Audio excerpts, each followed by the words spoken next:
Isa na naman nga pong issue sa open pipe o ang paggamit ng mga aftermarket muffler ang nilapit kay Congressman Busita dahil may mga ibang LGU na ipinagbabawal ang paggamit nito. Tara, panoorin natin. Assalamualaikum sir. Ay, good morning. Good morning sir. Nasaan ang ticket? Nandyan sir sa loob sir. Ayos! Lakas ko sa'yo, ha? So, nang nag-renew ka sa LTO, yan ang muffler mo. Yes sir. Last year yan. Parang siguro yan sir. 4 years na yung muffler ko sir. Si Hepe nandyan? Ay, thank you. Iyas. Iyas.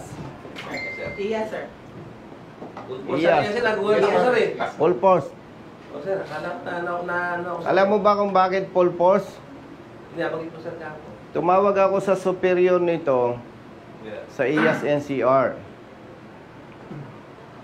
Sabi ko, classmate, kailangan ko ng opisyal.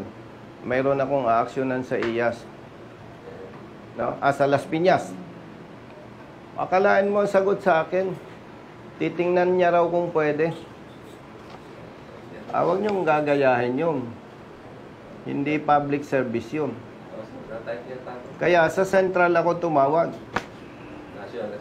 Oo, hindi pwede yung public service ang pag-uusapan. Titingnan kung pwede. Ito naman, alam nyo, hindi ito personal interest. Sa hindi nakakaalam, major pa lang ako sa Highway Patrol Group. Ginagawa ko na ang pag mali ang huli, tinutulungan ko.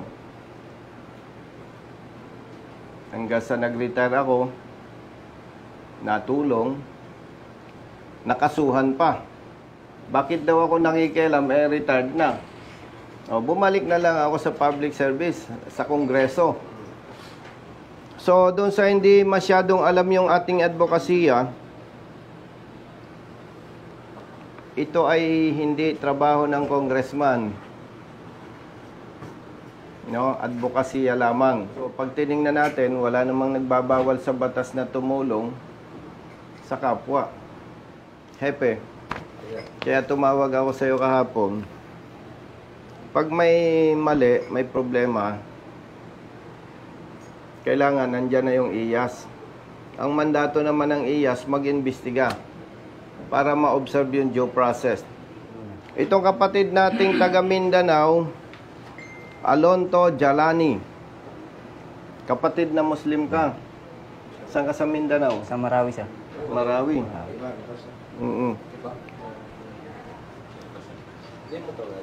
Nahuli siya dito sa area nyo. Ang nakalagay dito, aftermarket. Open muffler. Si Major Tilaon pala nagticket dito. Hindi ba parang degrading sa isang major nagtiticket sa rider? Sa palagay mo ba tama yun? Nagkataon lang, sir, kasama siya nung operation. O sige. Nagkataon lang, sir. Minsan, mga tao. Ikaw ang deputize eh. Opo, sir. Anong gusto mong tukuyin dito?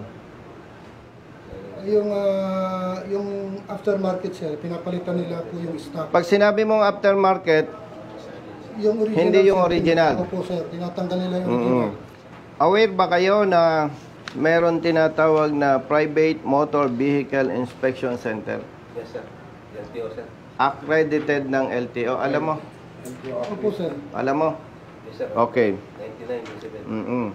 So, in-advise ng office, ng staff ko, pumunta siya sa PMBIC. At lumabas, pasado siya.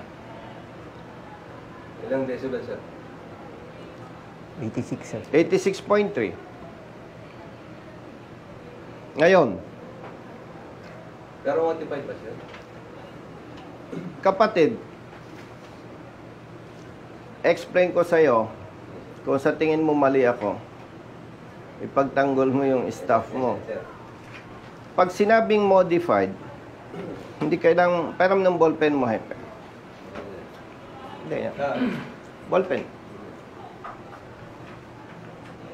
Tingnan nyo kung tama ito, ha. And yung matitinong district officers ng LTO, kausap ko na dito, eh. At tayo, matagal na sa advocacy. Makinig kayo at sabihin nyo kung mali ako, yes. Ito yung motorsiklo ko. For whatever reason, kailangan kong palitan yung muffler. Bumili ako ng bagong muffler sa market. Ikinabit ko. Walang modification doon. Ngayon, pag nagdududa ka, parang maingay, hindi pwedeng duda. Dapat may decibel meter ka. Now, kumontra kayo kung mali ako. Magiging modified muffler ito, Hepe, kung nung mabili ko, parang gusto ko mas maikli. Punta ako sa shop. Brother, putulan mo nga, parang gusto ko mas maikli eh. Brother, medyo paliitin mo nga o palakahin mo nga yung kanyang butas. Yun yung modified.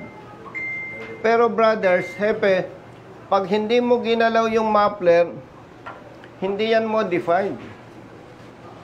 O sige, pagpalagay natin, magkakaiba tayo ng opinion. Hepe, pwede natin sabihin hindi kayo sang-ayon sa akin. Hindi lang nyo masabi dahil siyempre, senior ako sa inyo. Tapos congressman ako, edi ayaw nyong kumontra, tama ba? Now, ay kung sasabihin naman natin, tama si Major Tilaon, mali ang PMBIC. Magpetisyon tayo. Iabulis na yung PMBIC ng LTO. May problema. So, anong gusto ko i-point out dito, Hepe? Pagdating sa ganitong issue, higit na may kapangyarihan ang PMBIC na accredited ng LTO. Kung ikukumpara natin sa drug-related issue, hindi pwedeng nagduda ka, panalo ka. Mas may kapangyarihan ang laboratory, ang chemist. Si Hepe galing sa PNP South. Sigurado ako marami ng kasama yan na namatay. So, ang punto dito, marami tayong kapatid na pulis na nasakripisyong buhay dahil sa serbisyo. Pero dahil sa mali ng ating kasama, nasisira ang buong organization. Kaya gusto natin itong i-correct. So, balikan ko, Iyas. Ang argumento dito, tama ba o mali ang huli ni brother? Pag sinabi mong tama ang huli niya, mali ang PMBIC. Di ba? Yes, sir. Pag mali ang PMBIC, kukwestiyonin natin yung kanilang machine. Hepe, yung binabasa mong ordinansa, nakikita ko yung gusto mong punto eh. When it comes to registration, regulation, licensing, LTO ang lead agency. National level. National level. Okay? Kaya ipagpalagay, Hepe, may nakikita kang sa ordinansa in favor of your staff. Hindi valid yan. Hindi yan valid, kapatid. Kasi, sino susundin natin? National law. Hindi naman pwede, Hepeng, sir, baka pwedeng sundin natin yung ordinansa. Sir, baka pwede. Ay, paano na yung magaganito? Nagaling pa ng Mindanao. Yung nga rin, sir. Di ba? Sa part din kasi namin, problem din kasi yung ordinansa medyo hindi naka-align. So, therefore, kailangan siguro, sir, ng amendment. Sa police, college graduate, board passer, physically and mentally fit, may NAPOLCOM pa, may civil service eligibility pa. Bawat promotion, may required schooling and examinations. So, ibig ko sabihin, binanggit ko ito, hindi kayo makakarating sa ganyang ranggo kung BO-BO kayo. Kaya in-explain ko, Gamitin yung talino. Pag may nabasa ka, parang mali ito ah. Sir, mali ito ah. Oo nga, mali yan. Tumahimik ka na lang, wag mo na lang sundin. Eh, no choice ako. In-invite ko ang IAS to conduct investigation. Dalawa lang argumento dito, brother. Tama ang huli o mali? Pag sinabi mong tama, mali ang PMBIC. Hindi pwedeng tutuldukan natin na hanggang doon lang. Once sinabi mo sa recommendation, mali ang PMBIC, question na natin ang LTO. Sir, Yes. may isang ano, sir. Kasi sinasabi niyo, sir, sa ordinansa. Pagka nagpalit ka ng stock mo, dapat dalawa yung certification na yung iyong decimal is pasok sa requirement. May dala ka ba certification Yes. kahapon? Kapatid. Nahuli ka. Wala, sir. Ayun, sir. Kapatid, ako magtatanggol sa kanya. Opo, sir. Hindi tama yun eh. Available sa market, binili niya, problema niya pa, yung sinasabi mo, DTI. While the IAS is conducting investigation, coordinate ka sa DTI kung sila nagbibigay ng certification. Wala sa mandato nila yan.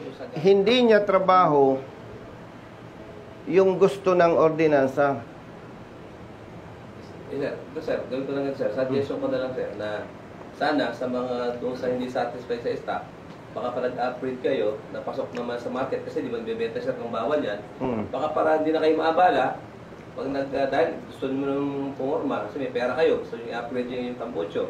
Magdala na rin, bawal ba sir na ako, nagpata ko ng stock ko, kuhin kong aftermarket, papatest ko na sa SDO para daldala ko na yung papit, kasi masita ako, di boss, pasok yan dito. Brother, may bawal punto. mo ba yun, sir? Bawal mo ba yun? Brother, may punto ka doon. Para hindi na mabalat. Ay, walang policy na ganun eh.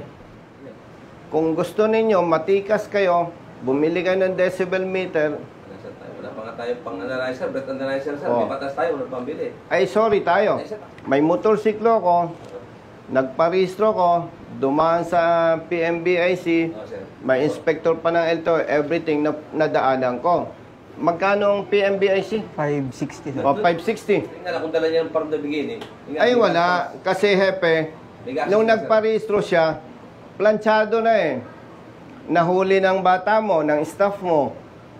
Kami, in-advise namin, magpa-PMBIC ka.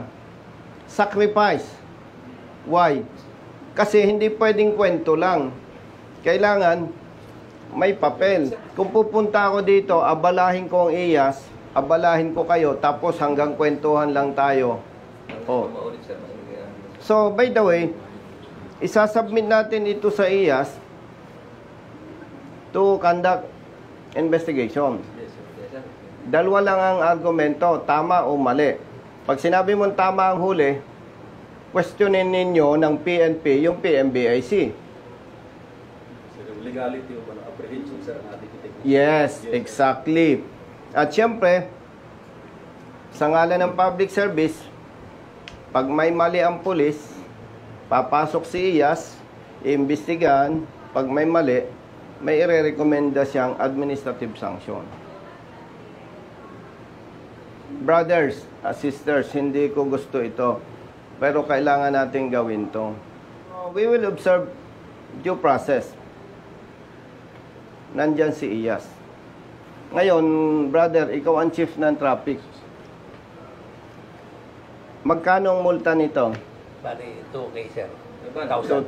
Pero sa pens, 2,000. 2,000. May gusto kang sabihin, brother? Yun nga po sir, na base sa discussion po, willing po akong mag-submit sa investigation. Yes. At kung mapatunayan po, tatanggapin ko po yan ang muluwag sa aking kalooban. Ang interest natin dito, brother, kung may mali, may correct. Tama na.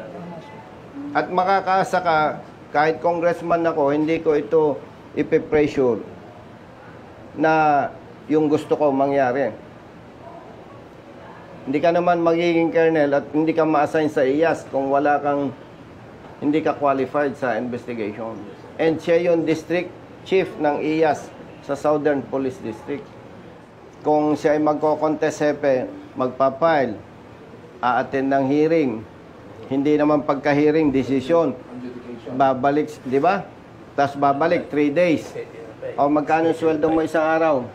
690. O 690 plus abala, sabihin mo na lang na 800 times 3. O di 2,400. Eh di, wala din. Magbayad na lang kami. Magbibigay na lang ako ng 3,000. Sir, kung ano naman sir Ay baka gusto mo kong hatian. Yes sir. Sir, ako na sir tingin sir. Ako na ticket. Ako na sir last sa ticket sir. Sa kanya, sir. Kung na sir kayo sir, marami ng abono. Mag-aabono naman sir kayo na. Ikaw, Kasi recapin ko sa sir. Sige sir. Ay ka kalate. dadami yung utang ko sa'yo eh. Okay na sir, ganun talaga sir. Okay na. Sa, minsan sir, sa mga, alam natin sir, ako lang naman tayo. Minsan dumarating yung pagkakataon. Pero naawa ka, nakita mo siguro 3,000. Siguro naawa si Epe sa payabangan din na rin. Oh. Hindi sir, sir, basta sir, anong ganito lang. Pero, yan naman sir, pwede natin alam mo, bayaran kasi under contest eh. Pwede di bayaran lang. di ba nakita mo, 3,000 lang. Pero may ATM ako. Sir, ano naman sir eh. Alam mo, Kung may contest kung naman, ako'y sir, nas... pwede naman di bayaran mo na yan eh, kung may contest eh. Ayaw ko lang mapahiya itong mga to. Napang ko ng ATM itong mga to eh. Si Hepe biglang gumanon eh. O, mo, nandun daw. Sir, hindi na uso sir yan. Online sir ngayon. Pero anytime pwede parang pwede mong pasa sa'yo. Nasa misis ang ATM nyo eh. Pero nasa misis mo. Maraming pera sa akin yun eh. Ha? Maraming pera sa akin. Hindi nga, ay itong mga to. Saka sir, dito naman. Anyway. So, going back, gentlemen and ladies, pangarap lang natin dumating yung panahon na maganda ang relasyon ng motorista at ng ating hanay. Kasi ngayon, hindi naman ako bias pero magtanong kayo. Ang motorista, pag nakakita ng pulis, tumitibok ang puso. Oo. Di ba? Na kahit walang mali, natatakot sila. So, walang personal interest dito. Ang gusto lang natin talaga magkaroon ng pagbabago. So, Iyas, ha? Ang dami mo na. Ilan na yung na-endorse ko sa'yo? Marami na, sir. Marami na. Pag nag-retire ka, hindi mo malilimutan. Pero nakarating na sa'yo yung advice ng Central. Galingan yung investigation dahil ang sabi ko doon, pag sablay kayo, sinong kakasuhan ko? Iyas ang kakasuhan ko. Siyempre, hindi ko kayo pwedeng kasuhan sa Iyas. Saan ko kayo kakasuhan?